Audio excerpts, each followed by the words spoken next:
All right, so some advice I would have for a future 2T is if you have difficulties getting a 2T on your own, which I struggled with, I would suggest you just let the lab team give you a 2T because it's kind of hard to start with a 2T and then you have to stop and start over in the middle of the semester, in the middle of your learning and their learning. So if you're having trouble, let them find you one because they will definitely do that for you. I also would suggest that you write lesson plans way ahead. I would write them at least the week before. So I would write the following week's plans the week before and go ahead and have them go ahead and have them turned in so that they can tell you what you need to change, what you need to add, or if they're good. Because sometimes things happen, sometimes the week gets crazy, or if you know that you're coming up and you're gonna have a crazy week, I would just go ahead and have those already done so that that's less stress on you, so that when you go into tutoring with your child, you're more focused on that and not all of the stress of the week. So I would try to do that. I would try to make sure that my lesson plans are somewhat at least done or written down or something that week before, because it's much easier to have them already planned out, done, and how you've prepared for them to then teach them. So that's one thing I definitely would try to remember to do.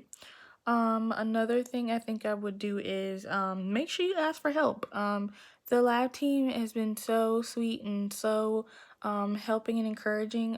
When I struggled, they would reassure me that they wanted me to have the best experience. They wanted me to have as much of an opportunity to teach.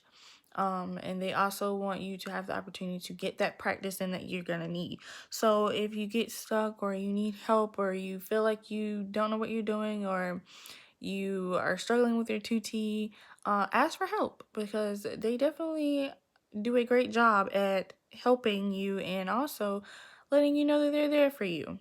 Even if even if it's not even really lesson plan related or 2T related, they're there for anything pretty much.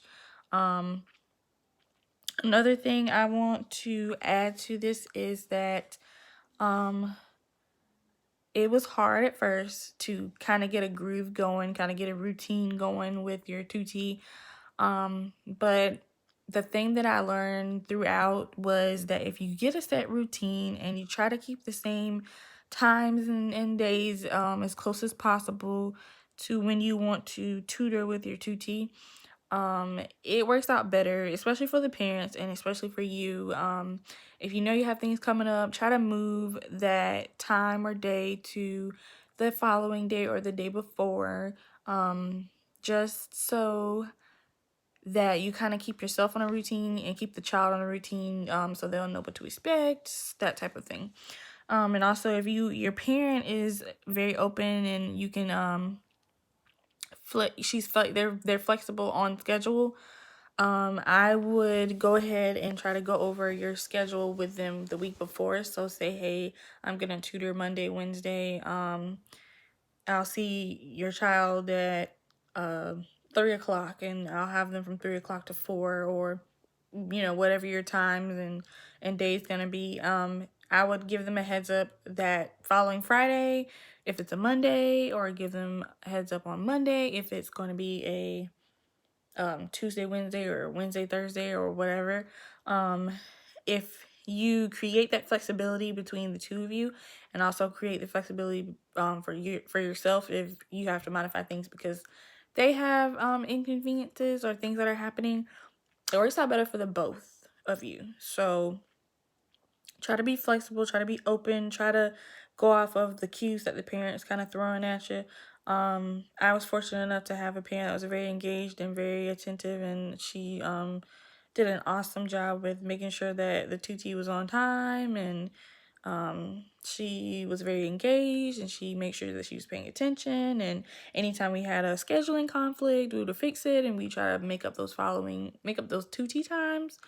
And another thing with 2T time, it is quite a lot when you have to get those 20 hours in. But like I said, if you make a schedule and you keep that schedule, then you will more than likely not have an issue with getting those hours in. I will say I did struggle at the beginning to get those hours in just because my 2T had lots of conflicts. So you want to make sure that if you know or if you see there's a lot of conflicts, you might want to back up, speak to the lab team, and they may guide you in a different direction to try and help you get those hours in. I will say that they are mostly focused on you getting the time you need to teach and the time that you need to um, have that experience. While they know you have to complete your 20 hours, they want you to get more experience and more time teaching than anything. So I would say focus on your time. Make sure you're keeping up with how many hours you have, but also just embrace the time that you have with that 2T and enjoy the time that you have to teach them endless things. And enjoy the company because they enjoy seeing you and you enjoy seeing them. So the more fun you make it, the more of a great time you have, and the more you're going to look forward to it, and the more they're going to look forward to it. And at the end of the day, they're not going to want it to end, and you're not going to want it to end because you're going to have so much fun. So with all that being said, have fun with it. Work hard. Try to keep yourself prepared. Be flexible and enjoy it because it was a fun journey for me. It can be stressful, but it was quite fun. So those are my words of advice.